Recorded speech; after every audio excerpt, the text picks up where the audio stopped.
That's right. It is all for you. Welcome to another episode of the Texas Podcast Massacre. I'm your host, Mitch. I'm Nathan. And I'm Lisa. It is today the 6th day of the 6th month, but not the 6th year, so we missed out. But what better movie to ring in June with than The Omen, starring Gregory Peck? One of my favorites. It's absolutely a classic. So we'll get into that. But first, let's get into the news. So this past weekend, there were 3 movies that came out, and we got 2 other movies I want to talk about that are coming out that I think are pretty cool. So the first ones that came out, the first one's called Aaron's Blood. And so I think what I'm going to do with these is, these are all limited releases, except for one of them. I'm going to just read you kind of my notes of what the synopsis is, and you tell me your kind of thoughts about, is this a movie you would see, particularly you, Lisa? Could you be tempted to actually sit through this? So the first one's called Aaron's Blood. So this is about a father who is looking, very kind of similar to The Omen actually, is looking for the origin of a blood donor after his hemophiliac son receives a transfusion and starts to exhibit signs of being a vampire. Wow. Okay, so, Does the word blood give you more or less chance of seeing the movie, Lisa? In the title? Yeah, in the title. Yeah, I mean, I don't particularly love the title, but I think the concept's interesting. I think, I would be persuaded to watch that one. oh, all right. I think so. That's surprising. Okay. If we have an Aaron's Blood review, then we may have to find a different unsuspecting victim. I don't know. Okay, so the next one's called Dark Signal. I'm going to go ahead and warn you, as I was writing these out, my notes for the synopsis get shorter and shorter. Great. Based on probably my interest level. So this one I just wrote, Murdered Woman's Ghost hijacks a radio show with a psychic guest. Is it Lindsay Lohan? It is not. Okay, well then it's in like Wales, I think is where it's So this is Ghost. Well, I mean, yeah, except I think it's a murder ghost. I know who killed me. I know who killed me. That's exactly what happens in Ghost. He takes over psychic Whoopi Goldberg's body to try and tell his girlfriend what happened to him. Oh, yeah. Wow. It's exactly what happened. Next. That's a no. Yeah, that's a no. If this is Patrick Swayze's, okay, you know what? That's fair. Okay, and then what also came out was The Recall. Wow. This would be an absolute no for me because it just doesn't sound up my alley. But all I wrote was alien invasion at a remote cabin, must rescue friends. Wow. That's all I got from the synopsis. I mean, Total Recall, and now you're going back to just Recall? It's just What's the point? It's the Recall. Oh, wow. Okay, wow. And it's aliens? So a little bit better synopsis is these friends are all at a cabin in the woods, typical setting. Sure. And then aliens kind of abduct some of them, and 2 of them decide they have to go and save their friends from this abduction.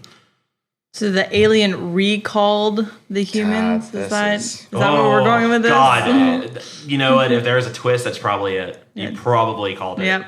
That's it. Wow, she don't even have to watch it. Okay, that's terrible. Oh, all right. So that's already out. So if you are in one of the lucky cities to have one of these, definitely check it out. I don't know if we have it here in Houston. We'll have to see. Maybe I don't know. Maybe we'll have to take a trip to Austin to go check some of these out. They'll probably have them.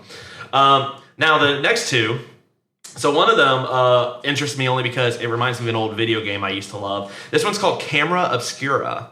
Oh, sure. So this is it's about a war photographer who is suffering with PTSD. Takes photos. I guess he gets a new camera, and now it's getting very nervous because this camera is starting to take pictures of future events. Premise, I mean, it's been kind of done before. You mean in the movie we're reviewing today? Yeah, in The Omen. Also true. But I got more excited about the Fatal Frame video game aspect of it. This is not going to be that, and I know that. Is this movie like Japanese? No. Oh, okay. Because that would be very Fatal Frame. Yeah, no. I wish it was. I wish every day there was a Fatal Frame movie that wasn't going to be inevitably terrible. Yeah, but sure. So what about you, Lisa? What would you go see this one? Maybe. I don't know. Just not up your alley, or just not? It's yeah. Yeah, it's been done. Yeah. Okay. I mean, but the concept for all three of these kind of been done, but Sure. I don't know, the vampire one sounded like the most interesting. So you would rate Dark Signal, it sounds like, over all of them. Or you would just rewatch Ghost. Is that... Yeah, is rewatch that- Ghost. Rewatch Ghost. Come on. Rewatch Ghost. Just put maybe some Patrick creepy tone underneath Swayze, it. Whoopi Goldberg. How can you go EGOT wrong? winner, Whoopi Goldberg. That's right. You know, with the right score, it could easily go from romantic movie Get to the horror. guy from Omen to score Ghost. Absolutely. Ooh. Absolutely. Yeah. All right, so Okay, that makes me awesome. so the movie that is coming out, the big movie, which to me looks incredible. It Comes at Night, opens this weekend. So the synopsis for this is a married couple and their teenage son isolate themselves from the rest of humanity when a mysterious plague throws civilization into chaos. However, their seclusion is threatened when a young family try to seek shelter with them. The trailer, I've really tried not to see. I really tried not to look too much into the story. I really want to just go in, not really knowing a whole lot about it. This is probably more than I really even wanted to know, even headed in, because I love the trailer. Yeah. The trailer really didn't tell you anything, which I liked. I'm down. I'm down for this movie. Yeah, I mean, you're listing all these horror movies. This is probably the one that is my most anticipated, probably, of the year. This one's real Oh, good. really? Of the yes, year? of the year. This one's real good. Sorry, It. But this movie looks great. So it doesn't have many reviews yet, but so far on Rotten Tomato, it's got 100%. Okay, well, Now, I mean, it hasn't come out yet, so yeah, we'll I think see. it's just been screened at, like, We'll film see. festivals and stuff so far. But so yeah. far, so good. Yeah. And I had heard too that Alamo Draft. So for those listening that aren't from Texas, we have Alamo. We have an Alamo Draft House in Austin, and it's. I'm sure there's plenty of other models like this, but they're just a kind of I'd say an indie kind of film company, or not film company, but a movie theater company. They do drinks, they do food, and all that. It's pretty. They keep the indie feel to it, which I really like. Are you talking about the screening they did? Yeah, well, yeah. So they had a screening of this, but they did something kind of special. I think, Lisa, you were telling me about the other day. Yeah, so basically, Alamo does all sorts of crazy outlandish things because they're independently owned and they can do whatever they want. Like the Pirates of the Caribbean movie, they just recently had a screening on a pirate ship. Like they took people out on a ship and screened it, which is cool. So for this one, they had a screening and they actually picked people up at the theater in a school bus wearing gas masks, got gas masks for everybody, drove them out to the woods in the middle of the night and did the screening in the woods. Holy shit, that's Yeah. awesome. So not only do you have this, what sounds like it's going to be an incredibly creepy movie, then you're surrounded in the woods in the middle Yeah, of the why night. did we So- not do this? What? I know, right? I mean, we still I can. didn't get the email Oh, man. for it. Wow. 'cause- Okay. Absolutely. Yeah. Oh yeah, so I'm excited. So I think we probably can call it now. That may have to be the next movie. we Yeah, review on definitely. this. Definitely. Definitely. So Write it now, write it Lisa, down. would you actually see this movie? Because Yeah. I know you have not I'm on been the thrilled fence. about the trailer. I'm on the fence. This is one that I definitely think will go, and we'll see how far I make it. If I can make it Wow. through the whole movie, then great. See you in the lobby. If I'm Or, 10 yeah. minutes in and I'm like, no, I'm going to see Beauty and the Beast again. Bye. So we'll see.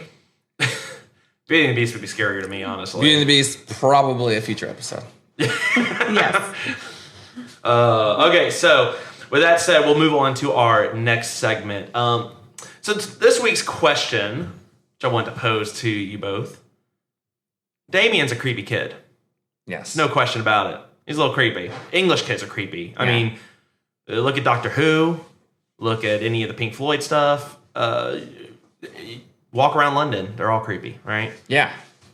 It's just the way it is. Yeah, It's the sure, accent. It's the sure. accent. Harry Potter just terrifies you. Creepy though. This Yeah, little kids with scars? Yes. Yeah, he shows up to school and all these terrible things start happening all of a sudden. Yeah. It's true. He's got this lightning-shaped scar. He's he's creepy. Okay. He only got 2 friends that hang around with him, but I mean, Yeah, redheads. I mean, oh it's yeah, over. one of them's redheaded. It's over. Man, yeah. So, I want to know though, who is in your opinion the creepiest kid in a horror movie? I learned my lesson from last week in horror movie franchises. Yeah. The kid from the Coneheads. Yeah. Right? Well, it'd be more Chris Farley, I think. dude, just Sure. yeah. So Rest in Lisa, peace. we'll start with you this week. We started with Nate last week. Okay.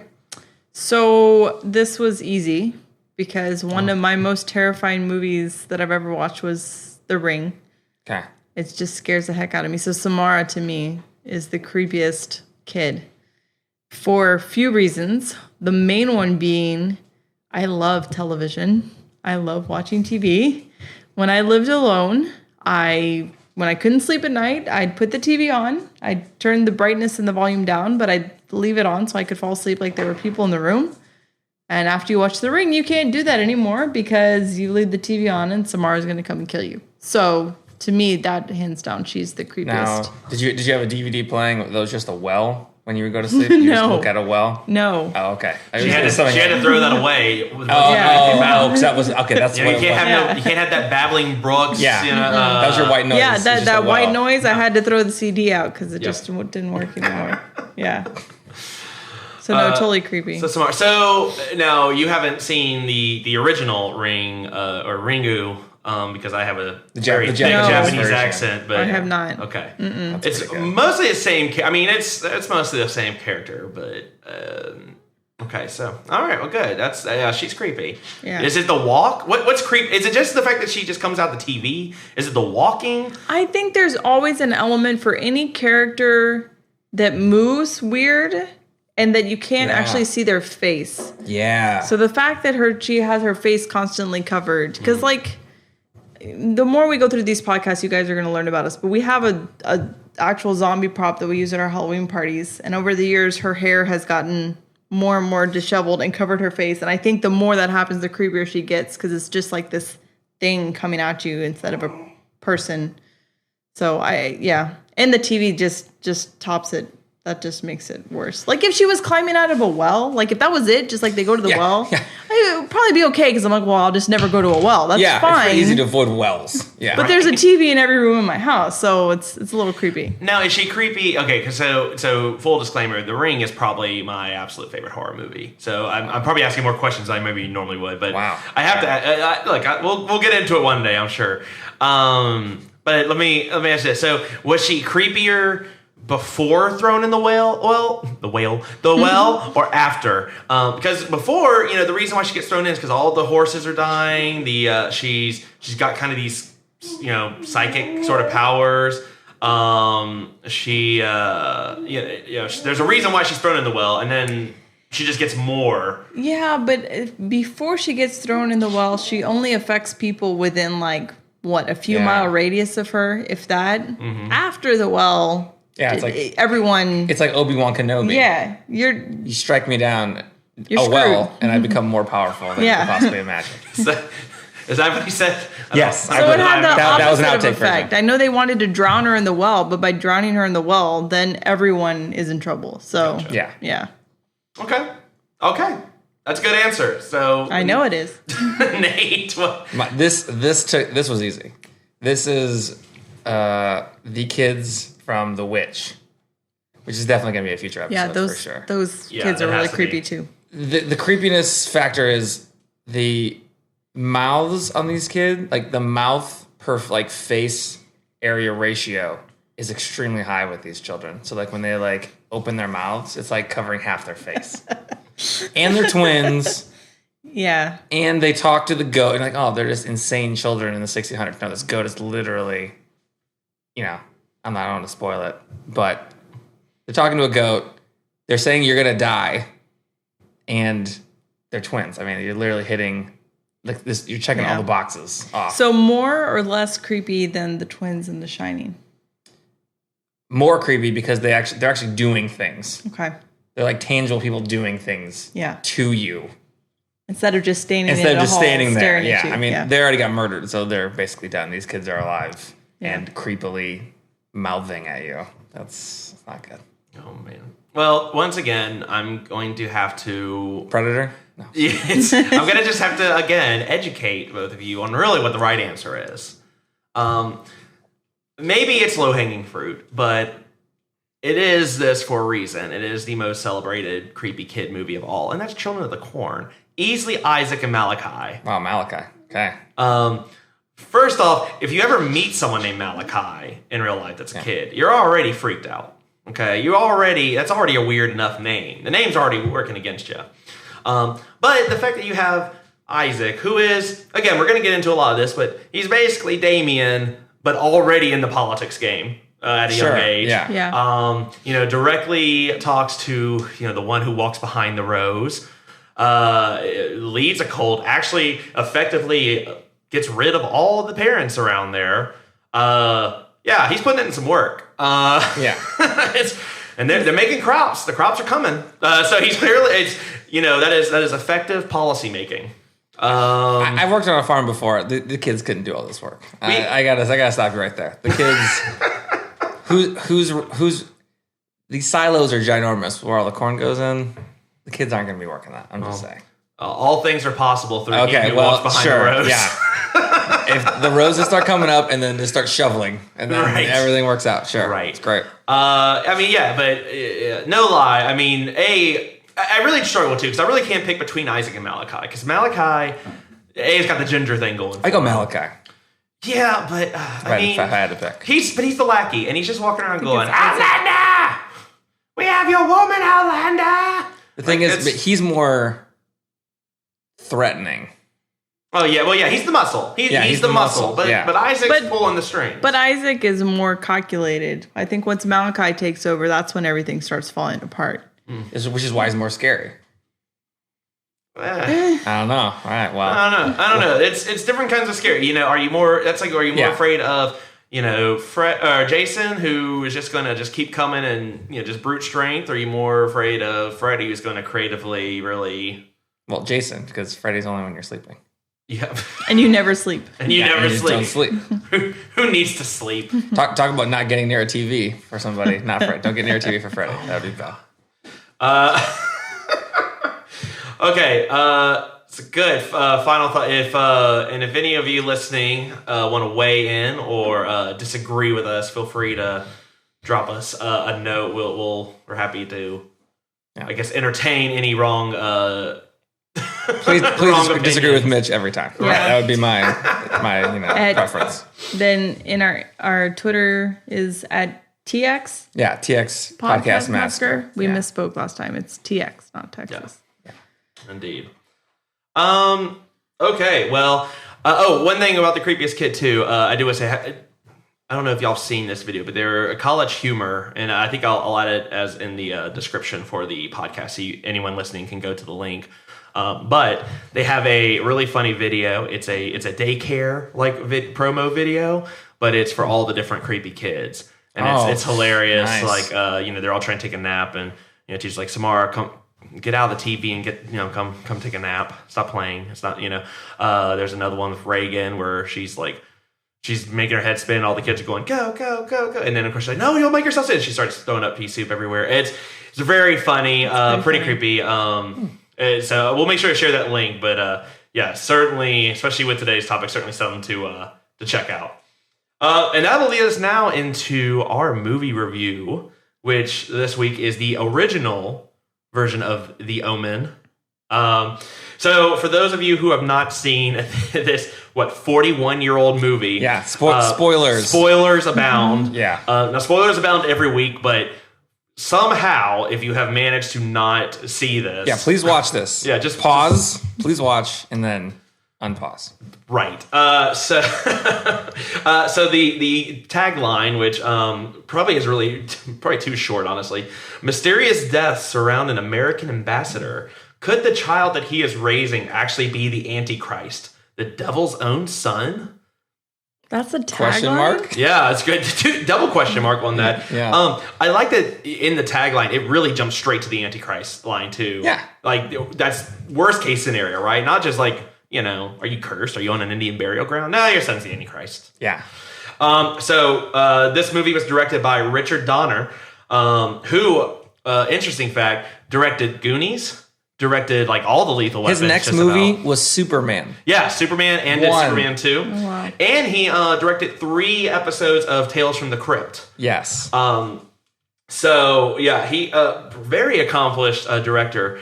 And again, as we kind of mentioned, Gregory Peck is the lead role. And really, until he kind of signed on. I thought I'd read that they were not sure how big the movie was really going to get, but because he was on there, it gave it a lot of credibility. Oh yeah, sure. So this movie was $2.8 million budget. Actually, opening weekend did almost double, 4.3 million, and ended up grossing 60 million in the U.S. alone. Not to mention the We need to do like the calculator to calculate what that is in like current dollars. Oh yeah, that seems like a lot. Inflation. Yeah, 1976. That's 2.8 million and 76. Yeah, but Seems then a making gigantic like amount. what did it make? You said 60? Yeah, 60 gross in U.S. Yeah, alone. that's a lot. And that again, that's a lot. I mean, You could get a loaf of bread for like 3 cents then. So like I'm assuming that's a lot in current dollars. Yeah, we have no real concept of No.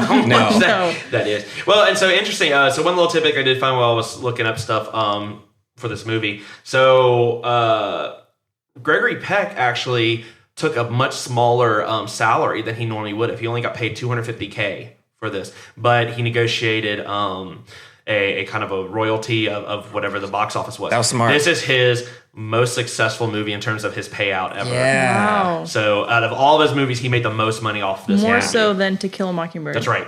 Yeah. Because of how That's the impressive. deal was structured. So let's get into it. So first off, this is a classic movie. Yes. It's certainly a favorite of mine. I don't know where in like a top 10 or 20 list it sits for me, but it's probably up there. But I'll say it. I think rewatching it, certainly from a history, I like it because where it sits in the history of horror movies and its influence. You know, what I'm curious about, and this is really posed to you, Lisa, is, you know, seeing it just as is now that we've, you know, there's all this other horror movies and so many of these ideas have already been taken. This isn't the first, you know, devil child, demon possession, any of those type of things. You know, how did it resonate with you? What were your thoughts on it? So I didn't think it held up as well as some other horror movies of the time. And I know both of Really? you really like this movie. Well, but I Nate's was reeling over here. I He was almost fell on not his as chair. impressed. I don't know.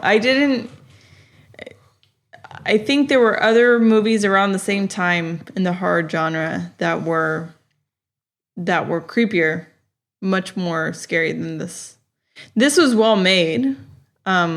The cinematography was good. Gregory Peck did a fantastic job. What about Gregory Peck's eyebrows? You think his eyebrows did a good job? He was very expressive.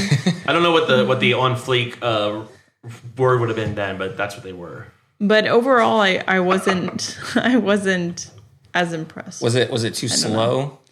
It was you? slow at times. I'll get into it more when we talk about what would you do differently, because there's just a ton of stuff in it that I'm like, really that doesn't. And to me, I think the biggest thing that I was, and disappointing is a weird word to use, but the thing that got me the most was I didn't think Damien was that creepy. I really didn't. I think part of the creepiness factors of the kids, like we were just talking about, is when they actually do stuff and when they're actually a threat, you know, and all the kids that we mentioned, you know, they're threatening. And to me, this Damien just didn't do much. And part of it might have been because it was 1976. I think what I read is a lot of times these child actors didn't actually know what the movie was about. A lot of times when they were in a horror movie, they would film their scenes from certain angles so that they couldn't hear the cursing, couldn't see the gore. So they weren't really exposed to, which I think is great for the kids, but I think not including, you know, some threatening scenes from him really took away from it. I mean, the thing I compare it to is we looked at the date for The Exorcist, which was 2 years prior. 3 years, I think. 3 years prior? 73, I think is when it came out.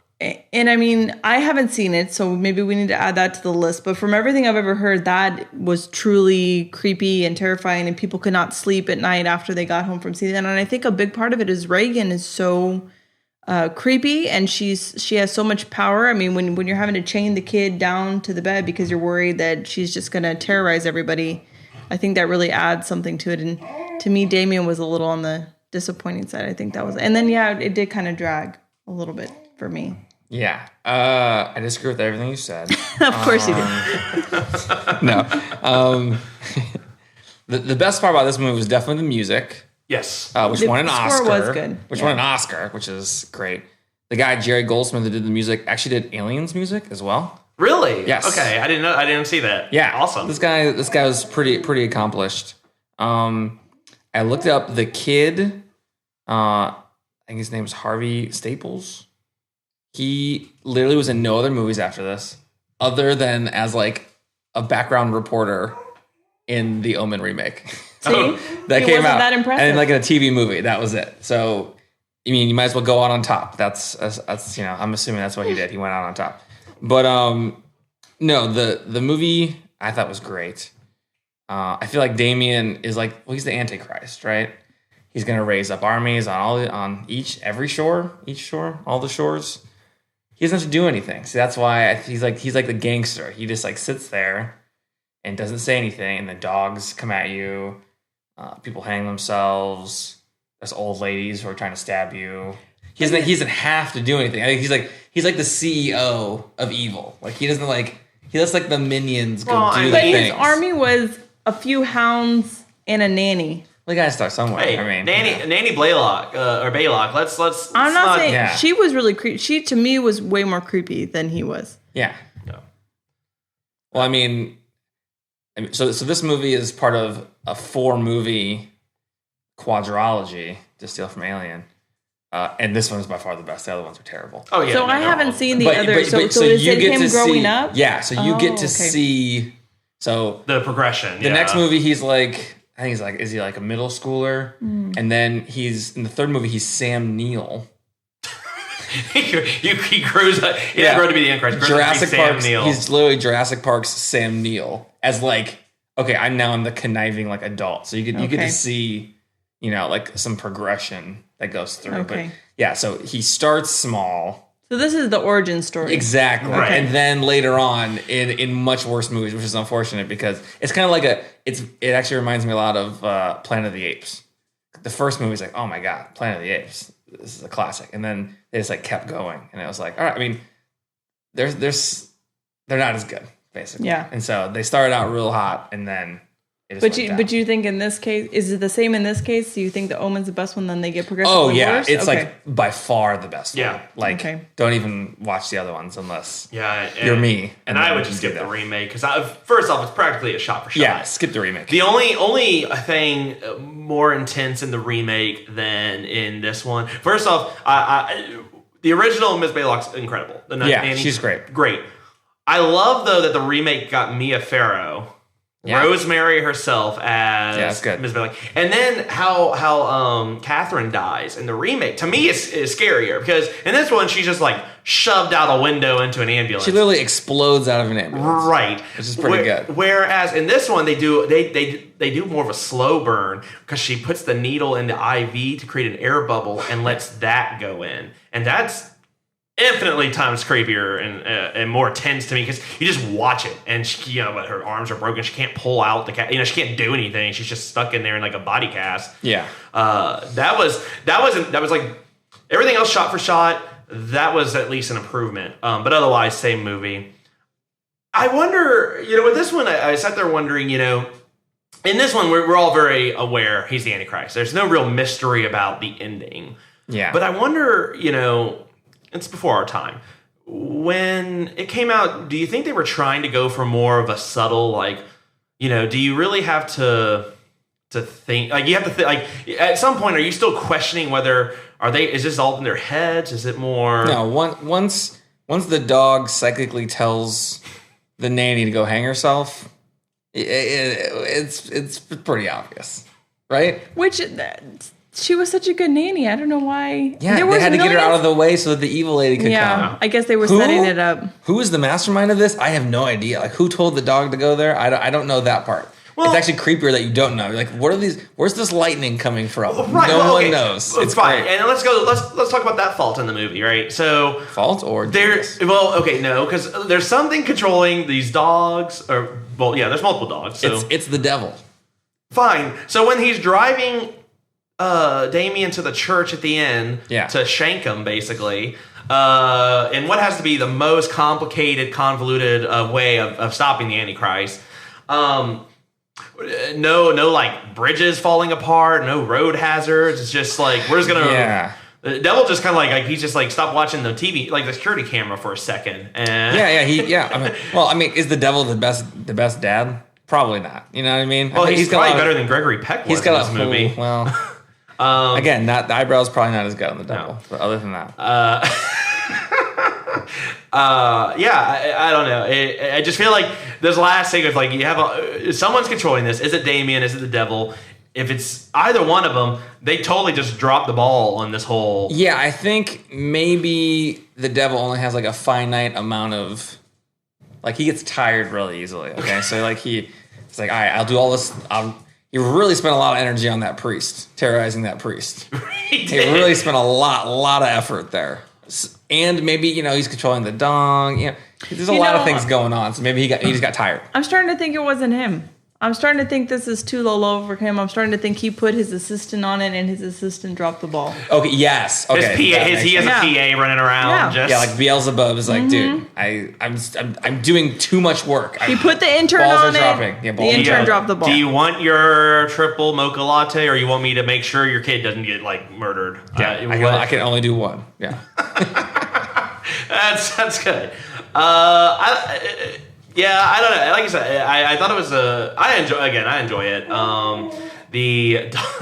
The dogs crack me up only because I know really those dogs apparently were not at all that way when they filmed it. Like in real life, they were very like. Oh, you gotta frame it. They said they were having so much difficulty filming the dogs because those dogs are like wanting just to play with everyone. They were sweet. Yes, they were adorable dogs, which is why dogs are incredible. But that's a difference. There was a lot of very like Birds-esque animal usage in this movie. Yes. They got a lot of like when they go to the zoo, a lot of animals are jumping on the car. Mm-hmm. There's dogs doing it. I mean, they have like giraffes run away. Yeah. Like they got a lot of good animal work in this movie. Well, and so the I think I read too the monkey part. So they tried to bring a little baby in the car with them. Like I don't know if it was the director. Someone was sitting in the back seat with like a baby, and like none of the monkeys cared. So then they grabbed like the main baboon monkey, like the alpha or whatever, and that's when they all just like lost their shit. Oh wow, okay. And apparently, that's the actors like real reaction to these monkeys losing their shit. Yeah.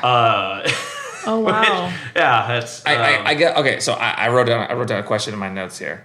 Is this the worst kids party that's ever been thrown? Okay, so here's what got me. Because. There's like that cool. He's hanging on like the wooden, like there's like a little like track, right? And he goes the down, roller coaster, like the world's worst roller coaster goes down, and then literally, like the nanny just shatters this window, right? Hang yourself. So I gotta say, my niece and nephew have that same roller coaster. It's plastic now. They've improved on the model. But when did their nanny kill themselves though? I mean, I don't know. I don't keep track of everyone in my brother's house. It seemed like that's a bad party. That's a real bad. But apparently this has happened before because after the nanny hangs herself, there's still the merry-go-round is still full of children, and they're going around just I mean, it's really the kids in the merry-go-round aren't looking directly at it. So if anything, they are for half the time. Yeah, so it's fine. At least for a half of a rotation. So they're just like It's like the world's worst slideshow. Yeah, it's like terrible. Yeah, right. It may be. I'm struggling to come up with a worse birthday party. Yeah. I mean, outside of outside of the film world. I mean, sure, any of the John Wayne Gacy stuff's probably going to be, worse. But that's because that's real. I was trying to think of like what an alternate line would be, right? So it's all for you. Okay, so the dog psychically tells her, "Kill yourself." Right? I'm not 100% sure like why she says it's all for you. I guess because like, you're the Antichrist, it's all for you. But like, she was normal before. Was she a Satanist before? No. She was right. She was normal. The impression I got, she was totally normal until the dog. You don't know her. Yeah. What are you best friends now? I mean. But I was like... But I mean, I think if she was a Satanist, I don't think that they would have... I think you're right. I think the dog wanted to get her out of the way to bring in the Satanist. Yeah. And I mean, like, I was trying to think, what's like a really good alternate tagline, like for her? Like, so you say this and then you kill yourself. Like, I don't know. Like, what else could you say there? I don't know. Half of AC/DC's lyrics, I guess. You shook me all night long. Boom, right into the window. Well, that was maybe the other half of the easy. Okay. Maybe now you're drawing from. Okay, yeah. I mean, the Highway to Hell is clearly. Sure, but I mean, it didn't take a highway. It was a noose. Pretty noose. Ooh, rest in peace, Chris Cornell. Right. Oh. Still too soon. Anyway, so this priest, okay. Well, which one? Okay, so wait. So there's at least two priests. Yeah. Not to mention the nun, who is very chill about the whole like thing when they showed up at Rome. But we'll get to that. Yeah. So there's two priests. So there's the first one at the beginning of the movie. Yes. Who is like all jacked up halfway through, and then of course there's the steel rod in the neck dude. Yes. I wrote down, this person is the least concise person of all time. Yes. In my notes. Yes. Get to it, man. You know, you're trying to stop the Antichrist. Yeah. Maybe stop quoting poetry and lyrics. And well, they tried to explain it toward the end when they said like, oh, he had cancer and he was on morphine the whole time, right, to manage the pain. But from my, very crude understanding of morphine, that usually slows you down, not like makes you look like you're on speed. Yeah. Talking rambling nonsense the whole time. Yeah. He's saying all these poems, he's doing all these things. Literally just say, I was at the hospital in Rome where your kid was born, then died, and we switched him out with this random kid whose mom died. I'm putting died in quotes, no one can see that. And then I was there, and then bad stuff happened. It was, on June 6th. I'll give you the dates out so I was there, right? I know this happened. I think this guy's the Antichrist. Done. You could do it in like one paragraph. No, just your kid was born of a jackalope or whatever that is. He's the Antichrist. Done. Because as they're dragging him out of the office, that's what he was about to say. I saw her. She was a jack. I'm like, you can keep talking. Literally 5 minutes of exposition to get to that line. And then no, I'm sorry. Yeah, so Father Brennan was easily not the best person. Which... so that's a good question. This is a question I still have. Why are the priests all in on this and then they're not? Well, no. So the people have the birthmark. He had the 666 birthmark. Mm-hmm. Right. So apparently you don't even have a choice. I guess I have to be a Satanist guy. I don't even literally have I literally have the birthmark. I can't even get out of it. Right. They infiltrated the priesthood, and then, using their priestly connections, especially in Italy, man, like in the 70s, the priests could probably just do anything at that point. They used their connections inside there to then facilitate Antichristness. And then they burned all the evidence, right? And then hopefully the Antichrist just comes across. To some degree, partially, sure. Yeah. But that priest guy I was just like, oh, just get it out. And he never did. Right. He never got it out. It was terrible. I also like that the photographer became like a theologian scholar on the way into Italy, where he's like, oh well, but the eternal sea. Some people believe that it's. How the hell do you know that? This guy. Well, you see him a lot in the movie. He's like sitting on steps, just waiting for people. Yes, I think he's just cracking books every time. He's like, oh, I got it all. Studying I got it all. Yeah, he's studying midway. He's literally waiting for this guy outside of like every building. Like Gregory Peck just walks out of a building. This guy's just like, I'll get off the steps and take a picture of the priest. Like every time he comes out of a building, it seems like. I like too that he had been noticing the shadows for quite some time, but didn't really say anything until after the priest died, and it was like, oh hey, so there's this thing happening where you got we're pretty much foretelling how people are going to die on these photos, even though this is clearly a noose. Is this like the first use? Because that's a trope now for sure. Sure, the camera can see things that other people can't. Right? I mean, that's the thing. Was this like the first one? I was trying to think back. I think this could be like the first time that this is really getting used. Man, I don't know. Something tells me there's probably if you really dug deep, I bet there is some movie back in like the early 50s, 60s. That did something around. I mean, because the whole the camera is like the can see things that the normal eye can, or all that. Yeah. I mean, that's not a new belief. That's something that's been around forever. So I've got to imagine it's come through somewhere else. Maybe not employed in this way, but yeah. I mean, this seemed like this and this movie is great because you could see it like the genesis of so many things that just got ripped off by other movies before. I mean, this is like. And yeah, there was other Satan kids before in other movies and stuff too, but like this one really like put it on the map and like kind of put it all together in like a popular format. There's like, well, I guess evil animals is kind of a thing already, but like the animals the animals know, right? Mm-hmm. Like in the zoo, it totally crushed that. There was like, I mean, the Antichrist thing got like real big. They did like, well, I guess. Like straight out of the headlines, the evil priests, right, all over the place. Like they really hit they hit a lot of like notes that a lot of movies then ripped off like right after that for sure. Oh yeah, yeah, it was great. Well, that's what I say. It's a very important horror film, if not maybe the best one. I don't know, Lisa. Anything else about the movie that kind of stood out to you or that didn't? No, I have a lot to say on what I would do differently if I were involved in it, though. Okay. Nate, go ahead. Speaking of what you do differently, I was counting in my head, like mentally, how many different times. So if you're, the mom, right, of Damien. Yeah. How many times do you fire this nanny? I mean, like 4 times minimum. Well, why like, do you he doesn't want to go to with? church. If you beg my pardon, you're fired. Okay, that's fine. There's a dog in our house. Fired. Like you just fired this lady all the time. Plus, you give someone. I could walk up to anyone and hand them a stack of papers and say, "Here are my references." Yeah, here are my satanic. Sorry, here are my references. And then that's it.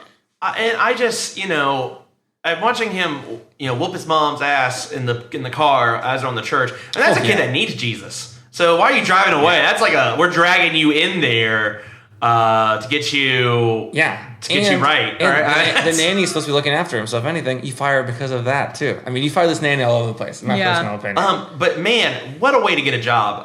I mean, people who need help, that is your get to it-ness, right? Yeah. Just, the agency sent me. Yeah. Who? I know you're not going to check. I know you're not going to check. Walk in with here's confidence. my blank sheet of references. Yeah, and the other caretakers then leave. Oh yeah. While he's gone. Well, they leave. Yeah, they leave. Yeah, we obviously never find out. Yeah, we don't really know if they're down the well with Samara probably at this point. Yeah. And then literally you could fire this lady a million times. I guess he's an important dude. I've never been an ambassador myself, so I guess I don't know how important that is, but I guess you need a nanny for sure. And they just can't do better. Like, I don't know. I mean, that lady was just, she should have been gone for sure. So well, this goes into a little bit, but yeah. So would you have fired the nanny? I mean, would you have kept? What's the? So one of my beefs with this movie is they are just horrible people. They're just not. Who is? Literally everyone. Literally everyone. Wow. Is just horrible. One of the things that stuck out to me at the very beginning that really bothered me was, Gregory Peck finds out his son is dead, and he's lamenting because he says he doesn't want to adopt because his wife really wants a child. She's been desperate for a child. Fantastic. They get a child. She ignores the heck out of the child. Can't stand to be around the kid. Has the nanny take the kid away. So just overall horrible mother. So I'm not surprised. Whoa, wait, hold on. You blame the mother? The kid's literally the Antichrist. No. I'm not putting all the blame on her. I'm saying between her neglect, Gregory Peck's neglect, all this other stuff that I'll mention in the what I would do differently. It's just. I don't know. I think the mom deserves some of the blame. She does. Totally was hands off with Damien. Had Baylock or whatever. Basically take care of the kid literally the entire time. Yes, but your kid is the Antichrist. That doesn't mean you can't watch him when you're taking him for a walk. The kid wasn't the Antichrist when they're walking by the bank. And they're like, oh, where'd he go? Oh, no, did he go? And she's like looking in the river, like just like, where is he? And he's right there by the tree. Like, just turn around. Yeah. If he's in the tree, then he's already there. If you look in the river, if he's got in, you see him faster. That's actually smart. So. He's still her kid. She still should have shown him some sort of love, and I didn't see it. Well, I agree with you. She was, to be fair, she was slowly being driven insane. So, I mean, there was also that. Yeah, but it gets back to the point, and I think I've seen it in various things when they do the Antichrist kid, right? It's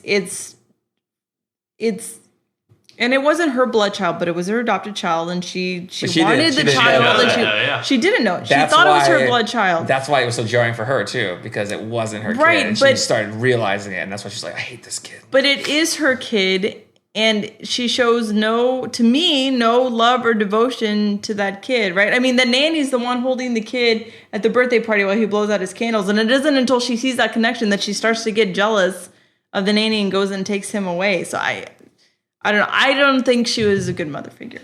I think she deserved there was that to lack. Get pushed out of a window. And the question that I have is if she had been involved and if she had loved the kid and if Damien had loved her back, maybe she wouldn't have gotten thrown out of the hospital window. So you're saying she should have rosemaried baby this baby. Yeah. She'd be like, I know you're the devil, but you're still my kid. You're still wow. Wow. Okay. Yeah. I did not look at it from that angle. Yeah. I was just like, yeah, get out of there, lady. Just get out of the house. Stop. Let the nanny set it on fire and drive off. Yes, you're done. That's literally what I was thinking. Oh, yeah, that's a good point. I didn't even think about that. That's what happens when you leave the good old U.S. of A. You know. Yeah. You get the Antichrist. Moral of the story: England is worse than Italy. I guess. Well, no, but I think because technically they got the Antichrist from Italy. Oh, that's true too. So okay, never mind. Flip that maybe. Yeah, I mean, if anything, everyone in England seemed fairly helpful. That's true. Okay, so this is the part. So we're in Italy, right? Then we go to England. Okay, now do people in Israel not have telephones because they have to go travel all the way to Israel to find this one guy? Couldn't they just talk to this guy on the phone? Which guy? The guy that got the knives. They got the knives from. Buchenhagen. So they So whatever, however you say his name. So him and the photographer basically become like Sherlock Holmes and Watson. Mm-hmm. They kind of go gallivant to Italy to find more information about him. Right? No. They get totally birdsed with dogs instead, right? In this place, this very, very good scene in the cemetery. And they find the baby with a giant hole in its head. I mean, right. This hole is like huge. It's like half of the skull. Yeah. Like they did not leave anything to chance. It's literally a baby. The baby just got straight murdered. That was actually pretty brutal. That was terrible. That was actually pretty brutal. Yeah. Gregory Peck, not great at climbing over fences. Right? No, we don't know this before the podcast started, but absolutely bad fence climbing for sure. The priest crushed it. Oh yeah, all the priests did. Yeah, Brennan hopped it right before the lightning struck it. Yeah. I mean that's American Ninja Warrior status right there. Yeah. And the cameraman. And he had cancer when he did that. I didn't even think about that. Yeah, wow. And live strong. That's impressive. Yeah. he lived for like 5 seconds. And then got a strong piece of iron through his entire body. But the fence didn't stop. The fence wasn't his undoing. That's true. Now, his I'm going to wait here in comical fashion for this thing to fall and pierce me. Maybe not so much. Okay. This is the thing that I thought about. Okay, so in all these movies where there's religious stuff, the church is like the sanctuary, right? Where like nothing bad can get to you for some reason. Okay, mm-hmm. It's like God. It's supposed to be God's dwelling. Blah blah blah. Okay, so apparently like 6 inches of stone. Oh, God's power is gone. Like he's literally like next to the door. No, I'm next to the door. Yeah, it wasn't all hallowed ground apparently. Right. I was surprised by that. I was like, I thought at least in the fence near the church he would be okay, but apparently not. No. Apparently no. not. It's like you're at the door. There's like this door is like 2 inches of wood, and like on that other side of the door, all this power will like stop all this lightning or whatever. But like I'm just like 2 inches on the other side, and then I'm which totally I mean at that point, kick the door in. It does look pretty big. Yeah, that's a heavy wood door. But then he went around to a side door. He had cancer. Like the main door, I understand, but he went around to the side door. He had cancer. Yeah. Well, I mean, I feel like he used all his energy up jumping that fence, and then it was over. Probably. Oh. Okay, so we're kind of wrapping up toward the end of this. So I kind of want to go for final thoughts before we get to the next segment. So, Lisa, any final thoughts on this movie? Before we get to which segment? To what would you have done differently? Well, actually, let's say final thoughts. Let's go. What would you have done differently? Lisa, we'll go with you. Okay, so like I said, I think this whole movie was just one series of bad decisions after the other. Okay, starting from the very beginning. If someone came to tell me that my child had died, I would like to see my child. I am not going to take your word for it that my child has died or died of natural causes. Okay, because right off the bat, you get the child, you see the bashed in head, you know you have a problem. Way too much trust there. He's like, okay, yeah, sure, I'll just take this other kid. We'll see what happens. Whatever, right? And then just throughout the movie, just little by little things like, I feel like they could take parts of this movie and put it together and use it as a safety video for what not to do. Like, how not to raise your kid. If you're going to water the plant, maybe get an actual stepladder instead of just standing on a table. Okay? If you're going to pick up stuff off the ground and there's trucks all around you, maybe pay attention so that something doesn't come sliding off and decapitating you. You could do that with almost every horror movie. That's a good idea. Yeah. Some safety you could. council needs to do that. Yeah. That's a solid idea. Take all these scenarios because there's just so many bad decisions made. Don't play in the house, okay? Don't ride your trike in the house. Play in the house. Okay? So, I couldn't get around the bad decisions. It was one thing after another. So you're gonna be like the person who like pads everything, but like not because you want the kid to be safe, but because you don't get murdered in your own house by a potentially evil child. I would rather not get murdered in my own house. It's like the airplane safety. You know, you've got to put your oxygen mask on first before your evil kid's mask. There you go. Got it. And also the big one that we talked about earlier is, you know, that climactic scene when he's like trying to determine if this kid truly has the tattoo, and if he does have the tattoo, then he's going to get rid of him, and very brilliantly lures the dog to the basement and locks him in there. I was like, oh great, you finally did something right. Especially because he didn't know the dog is psychic too, which is even extra. That was great. But then you go to the kid's room. Oh, I don't want to wake the nanny. Let me very quietly close this door. Yeah. Doesn't bar it, doesn't try and kill her first, anything like that. So that to me was another huge misstep. That's true. And he knew that she was evil. Yeah, by that time I would assume everyone around the guy in Israel knew that she was evil, which is actually pretty impressive for a guy a continents away to literally know that lady was one of them. That was actually pretty good. Yeah. So Nate, what would you have done differently? Not a lot. This movie was so good. The one thing we never brought up is so we've skipped a lot of awesomeness because this movie has tons of awesomeness. But when the mom is watering the plant and she gets almost tricycle assassinated, did The Shining basically to steal that? But the tricycle scene in The Shining doesn't actually I know, but kill like anybody. A creepy kid riding around in this ginormous mansion. I don't think it's called stealing. I think it's called paying an homage. Okay, well, it doesn't say. It was an homage. But it could be. You know, that's a good thought. Yeah, because creepy kid, because he's like riding around in a circle, and the nanny just like sends it, which that was actually a really creepy scene. Yeah. And he's this little creepy kid riding around this tricycle and just totally knocks her over, down like 2 stories. Yeah, that was awesome. Which that's my question: how far up was she? Because if it was only on the 2nd floor and she's hanging there, she's not going to drop that far.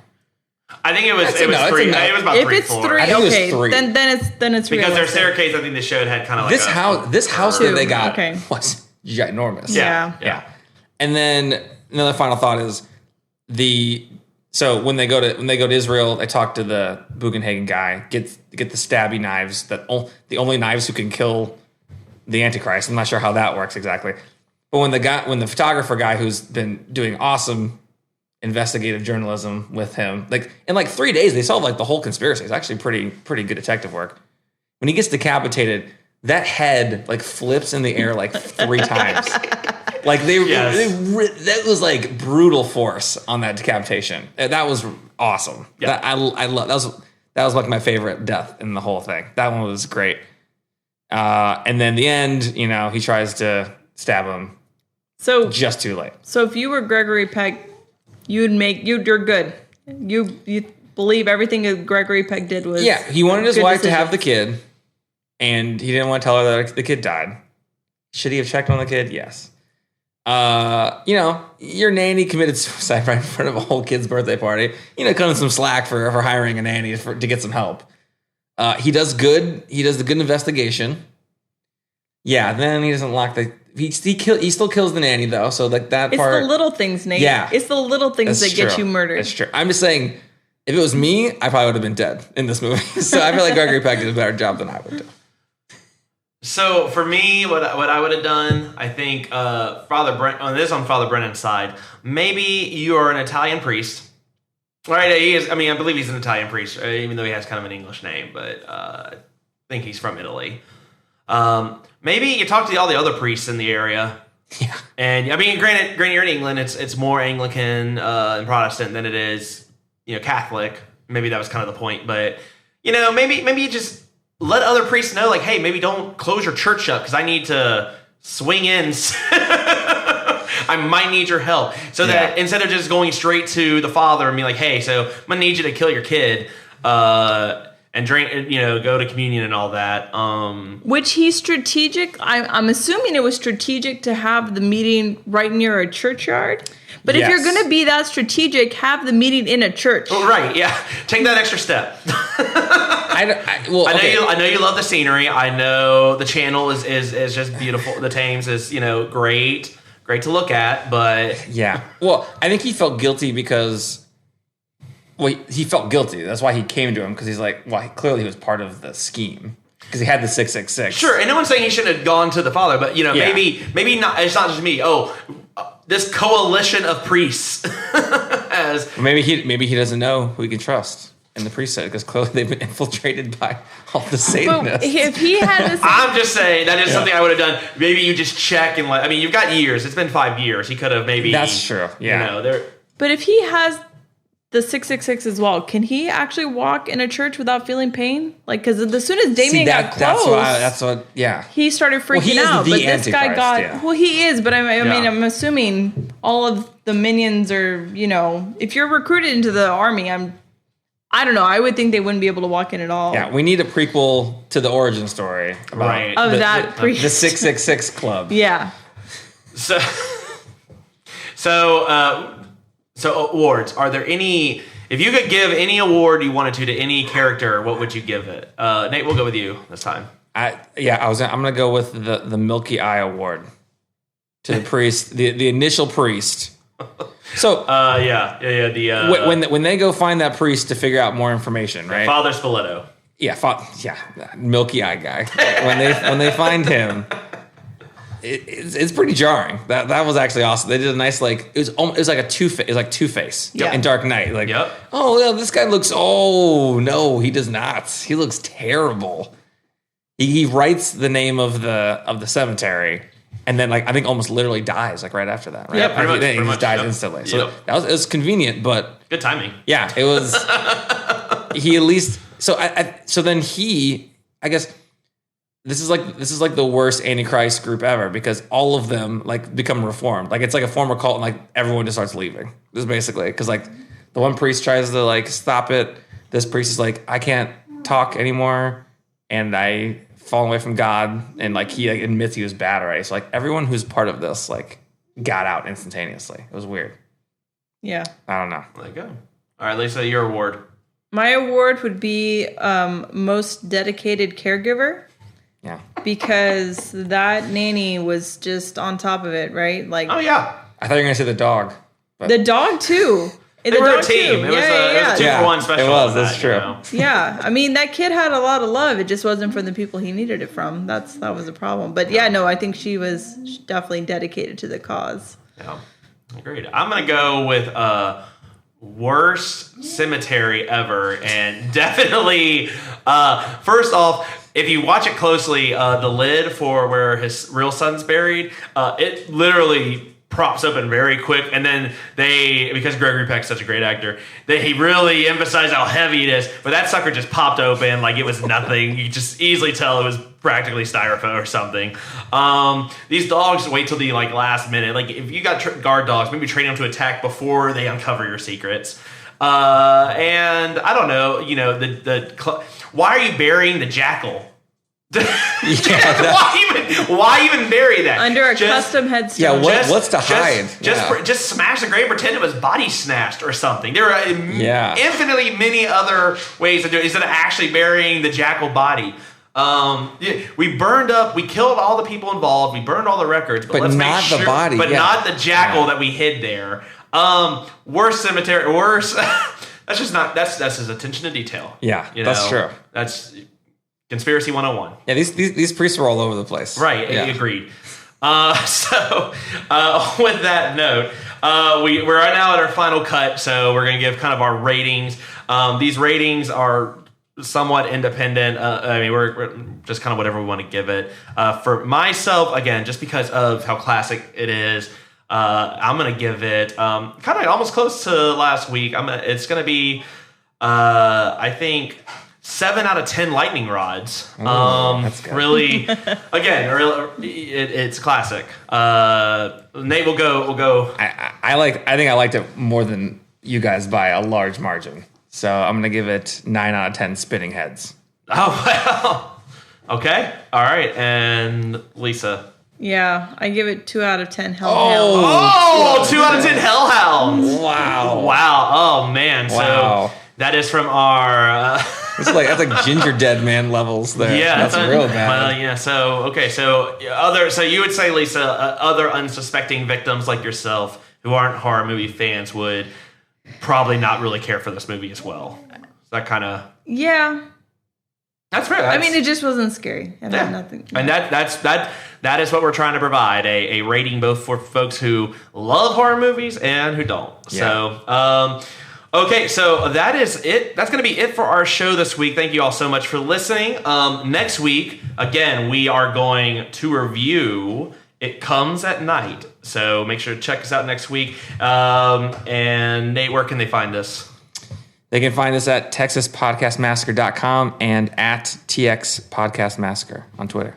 Yep. And again, if you have any comments, feedback, want to get in touch with us, we'll have get us through the site. We'd love to hear from you and chat with all of you. And anything we can do to make this podcast more fun and exciting for y'all, just let us know. But thank y'all very much, and we will see you next week.